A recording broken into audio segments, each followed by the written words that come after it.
Capítulo 3 do Canto 4 do Srimad Bhagavatam.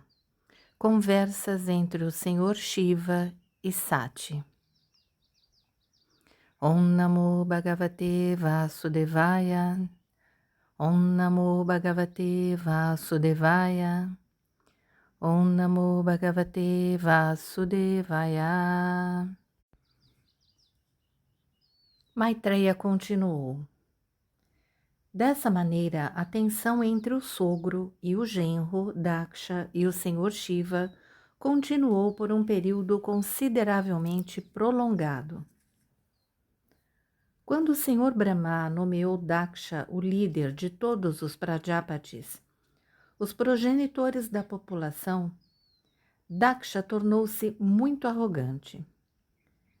Daksha começou um sacrifício chamado Vajapeya, mostrando-se excessivamente confiante do apoio recebido do senhor Brahma.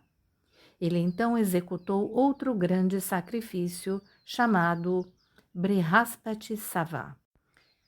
Enquanto o sacrifício estava sendo executado, muitos Brahmarshis, grandes sábios, semideuses ancestrais e outros semideuses, suas esposas, todas muito bem enfeitadas com adornos, vieram de diferentes partes do universo.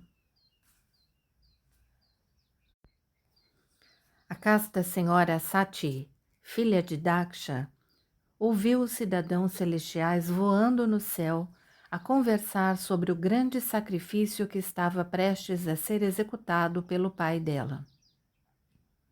Ao ver que todas as direções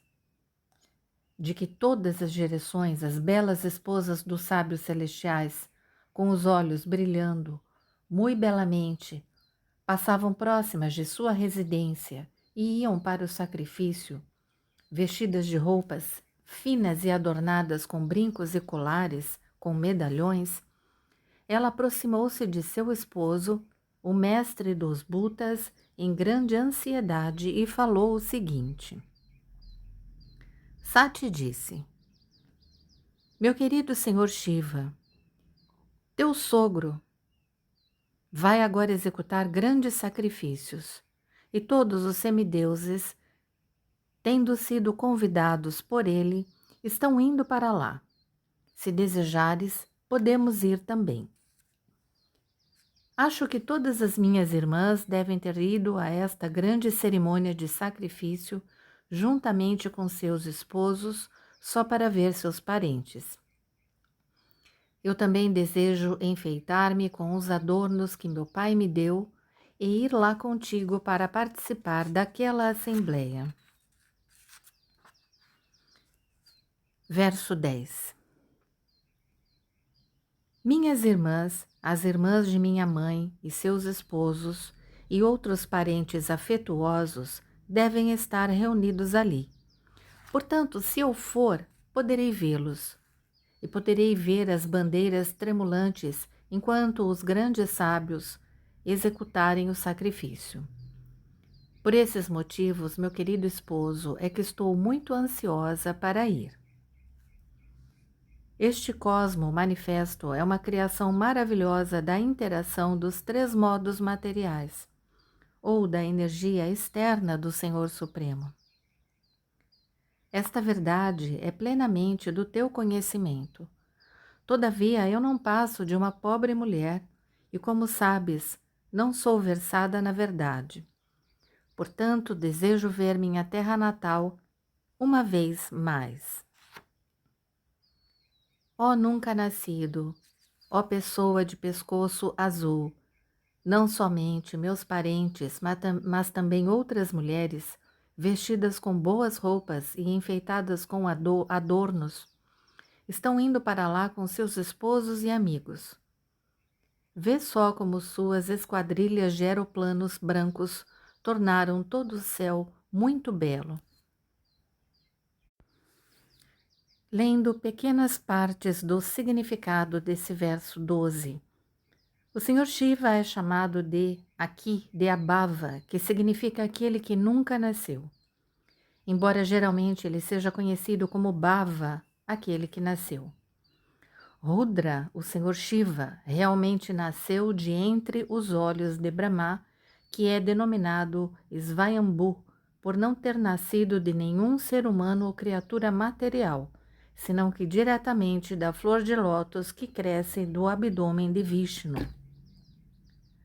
Quando o senhor Shiva é chamado aqui de Abhava, isto pode ser tomado como significando aquele que nunca sentiu misérias materiais. Lembrando que, quando o senhor Brahma estava irado, muito bravo, apareceu o senhor Shiva. O senhor Shiva é chamado aqui de a pessoa de pescoço azul. A razão pela qual o senhor Shiva bebeu um oceano de veneno foi o benefício alheio. Quando o oceano foi batido pelos semideuses e demônios, a centrifugação em primeiro lugar produziu o veneno, de modo que, como o oceano venenoso podia vir a afetar outros que não eram tão avançados, o senhor Shiva bebeu toda a água do oceano. Por conta disso, a garganta dele, o pescoço dele, é azul. Verso 13, prosseguindo.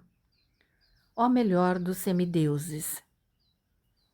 Como pode o corpo de uma filha permanecer imperturbado quando ela ouve que algum evento festivo está ocorrendo na casa de seu pai? Mesmo que estejas considerando que eu não fui convidada, não há mal algum se alguém vai à casa de um amigo, esposo, mestre espiritual ou pai sem ser convidado. Ó imortal Shiva, por favor, sê bondoso comigo e satisfaze meu desejo. Tu me aceitaste como metade de teu corpo. Portanto, por favor, sê bondoso comigo e aceita meu pedido. O grande sábio Maitreya disse: o senhor Shiva, o libertador da colina Kailasa, tendo sido assim interpelado por sua querida esposa, respondeu sorridente, embora ao mesmo tempo se lembrasse das palavras maliciosas e cruéis proferidas por Daksha diante dos mantenedores dos afazeres universais. Lendo as partes do significado para entender esta passagem. No Bhagavad Gita se diz que uma pessoa liberada está sempre em equilíbrio mental, tanto na aflição quanto na felicidade deste mundo material. O Senhor Shiva é Atmarama, ou seja, está situado em autorrealização plena, mas como ele é a encarnação encarregada do modo material da ignorância, Tamoguna, às vezes ele é afetado pelo prazer e pela dor do mundo material. Portanto, embora o Senhor Shiva fosse uma pessoa plenamente autorrealizada, por estar encarregado do modo material da ignorância, ele sentiu-se pesaroso. Embora ele derramasse lágrimas de seus olhos, isto não deve ser considerado uma reação do modo da ignorância, no entanto, pois o incidente ocorrido foi pleno de prazer transcendental. Verso 16. O grande Senhor respondeu: minha querida e bela esposa, tu disseste que alguém pode ir à casa de um amigo sem ser convidado, e isto é verdade. Contanto que tal amigo não censure o visitante devido à identificação corpórea e, desse modo, fique irado com ele. Embora 6 qualidades, educação, austeridade, riqueza, beleza, juventude e hereditariedade, sejam para os altamente elevados, aquele que se orgulha de possuí-las torna-se cego e assim perde seu bom senso, não podendo apreciar as glórias de grandes personalidades. Não se deve ir à casa de alguém, mesmo que se trate de um parente ou amigo, quando esta pessoa está com a mente perturbada e olha para o visitante com sobrancelhas franzidas e olhos irados.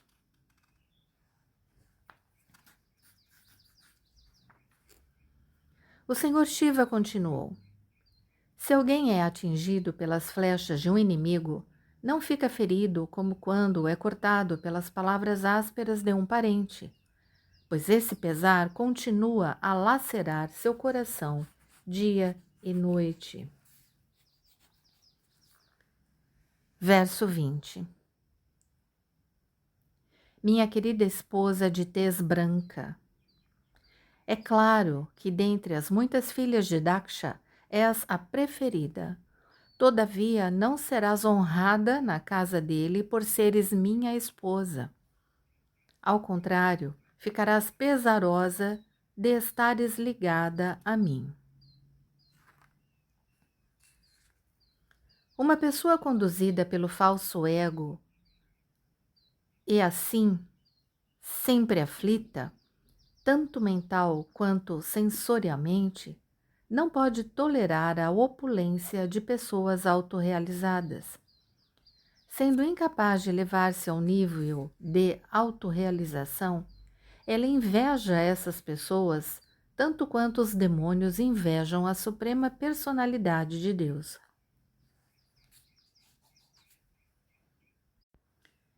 Minha querida e jovem esposa, certamente amigos e parentes oferecem saudações mútuas, levantando-se, dando boas-vindas uns aos outros e oferecendo reverências. Mas aqueles que se elevam à plataforma transcendental, sendo inteligentes, oferecem esses respeitos à super-alma que está sentada dentro do corpo, e não à pessoa que se identifica com o corpo. Estou sempre ocupado em oferecer reverências ao Senhor Vasudeva em pura consciência de Krishna. A consciência de Krishna é sempre consciência pura, na qual a suprema personalidade de Deus, conhecida como Vasudeva, revela-se sem cobertura alguma. Amigos, temos que lembrar, então, que Shiva é o devoto mais avançado e supremo, mais perfeito de Krishna. Portanto, prosseguindo, não deves visitar teu pai, embora ele seja o doador de teu corpo, porque ele e seus seguidores têm inveja de mim. Devido à sua inveja, ó adorabilíssima, ele insultou-me com palavras cruéis, embora eu seja inocente. Último verso 25. Se apesar dessa instrução decidires ir, negligenciando minhas palavras, o futuro não te será bom. Tu és muito respeitável, e quando fores insultada por teu parente, este insulto equivalerá imediatamente à morte. Prezados amigos, este capítulo curto em que eu li poucos significados, ele mexe muito com o nosso coração. Certamente conhecemos muitas situações, ou se não a vivemos, relacionada ao que é colocado aqui. Eu vou ler uma pequena parte, então, para terminar do significado. Eu escolhi o significado do verso 21. Eu vou repetir a tradução do verso 21. Uma pessoa conduzida pelo falso ego e assim sempre aflita, tanto mental quanto sensoriamente, não pode tolerar a opulência de pessoas autorrealizadas. Sendo incapaz de elevar-se ao nível de autorrealização, ela inveja essas pessoas tanto quanto os demônios invejam a suprema personalidade de Deus. Explicação de Swami Bhaktivedanta Prabhupada. Explica-se aqui a verdadeira razão para a inimizade entre o Senhor Shiva e Daksha. Daksha invejava o Senhor Shiva devido à alta posição de Shiva como encarnação de uma qualidade suprema da personalidade de Deus, e porque o Senhor Shiva estava diretamente em contato com a super-alma e, portanto, era honrado e recebia melhor assento que ele. Havia também muitas outras razões. Daksha, sendo materialmente inflado, não podia tolerar a posição elevada do Senhor Shiva, de modo que sua ira contra o Senhor Shiva por este não ter se levantado em sua presença na Assembleia era somente a manifestação final de sua inveja. O Senhor Shiva está sempre absorto em meditação e sempre percebe a super-alma, como se expressa aqui pelas palavras Purusha Buddhi Sakshinam. A posição de alguém cuja inteligência está sempre absorta em meditação na suprema personalidade de Deus é muito elevada, não podendo ser imitada por ninguém, especialmente uma pessoa comum. Quando Daksha entrou na arena de Yagya, o Senhor Shiva estava absorto em meditação e talvez não tivesse visto Daksha entrar. Mas Daksha aproveitou-se da oportunidade para amaldiçoá-lo, porque havia muito tempo que Daksha vinha mantendo uma atitude invejosa contra o Senhor Shiva. Aqueles que são realmente autorrealizados veem cada corpo individual como um templo da Suprema Personalidade de Deus, porque a Suprema Personalidade de Deus, sob seu aspecto Paramatma, reside nos corpos de todos. Quando alguém oferece respeito ao corpo, não o oferece ao corpo material, mas sim à presença do Senhor Supremo.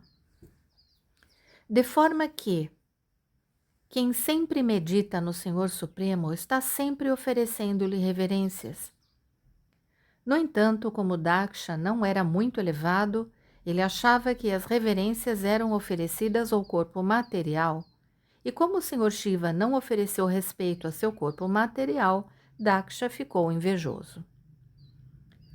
Pessoas assim, sendo incapazes de se elevarem ao nível de almas autorrealizadas como o Senhor Shiva, são sempre invejosas. O exemplo dado aqui é bastante adequado. Os asuras, demônios ou ateus, sempre têm inveja da suprema personalidade de Deus. Eles simplesmente querem matá-lo.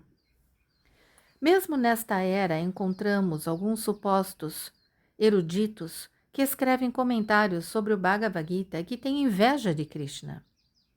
Quando Krishna diz no Bhagavad Gita 18.65 Manmana Bhava Made Bhaktaha, que significa pensa sempre em mim, torna-te meu devoto e rende-te a mim, os supostos eruditos comentam que não é a Krishna que temos que nos render. Isto é inveja. Os asuras ou ateus, os demônios, sem razão ou causa, têm inveja da suprema personalidade de Deus. Do mesmo modo, ao invés de oferecerem respeitos às pessoas autorrealizadas, os homens tolos, que não podem se aproximar do nível mais elevado de autorrealização, são sempre invejosos, embora não haja razão para isso. Neste ponto, encerra-se a leitura somente dos versos corridos do 4º canto, 3º capítulo do Srimad Bhagavatam, intitulado Conversas entre o Senhor Shiva e sua esposa Sati. No próximo áudio, leremos Sati abandona o corpo.